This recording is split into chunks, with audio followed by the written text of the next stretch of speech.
ശബരിമല സ്വർണ്ണക്കൊള്ളക്കേസിൽ ശാസ്ത്രീയ പരിശോധനയ്ക്കായി സാമ്പിളുകൾ ഇന്ന് അയച്ചേക്കും. ജംഷഡ്പൂരിലെ നാഷണൽ മെറ്റലർജിക്കൽ ലബോറട്ടറിയിലേക്കാണ് സാമ്പിളുകൾ അയക്കുക. ദ്വാരപാലക പാളികളിൽ നിന്നും കട്ടിളപ്പാളികളിൽ നിന്നുമായി എത്ര സ്വർണമാണ് നഷ്ടപ്പെട്ടത് എന്നതിൽ അന്തിമ സ്ഥിരീകരണം ലഭിക്കുമെന്ന പ്രതീക്ഷയിലാണ് SIT. ഹരിമോഹൻ നൽകും വിശദാംശങ്ങൾ. ഹരി, നിർണായകമാണ് ഈ ലാബ് പരിശോധനാ ഫലം. എന്താണ് SITയുടെ തുടർ നീക്കങ്ങൾ?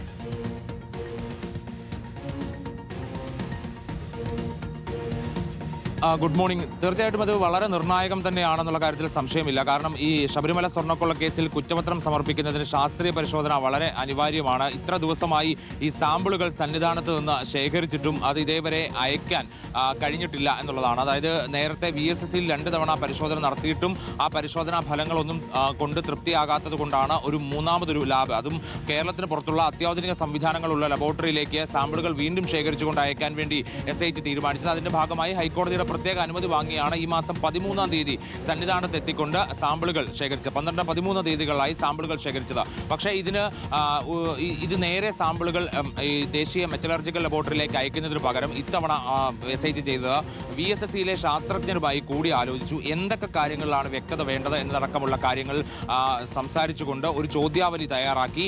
ആ ചോദ്യാവലിയും കൊല്ലം വിജിലൻസ് കോടതിയിൽ ഇന്നലെ സമർപ്പിച്ചു. ആ ചോദ്യാവലിയും ഈ സാമ്പിളുകളും ഒരുമിച്ച് ജംഷഡ്പൂരിലെ ദേശീയ മെറ്റലർജിക്കൽ ലബോറട്ടറിയിലേക്ക് അയക്കുക എന്നുള്ളതാണ് SIT ഉദ്ദേശിക്കുന്നത്. അതാണ് ഇന്നിപ്പോൾ ചെയ്യുക.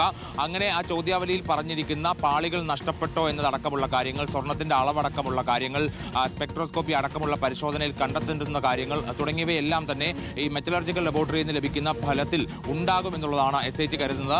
ആ ശാസ്ത്രീയ പരിശോധനയുടെ ഫലം അനുകൂലമായാൽ മാത്രമേ കുറ്റപത്രം സമർപ്പിക്കാൻ SITക്ക് കഴിയുകയുള്ളൂ എന്നുള്ളൊരു പ്രതിസന്ധി നിലനിൽക്കുന്നുണ്ട്. പങ്കുവയ്ക്കുകയായിരുന്നു.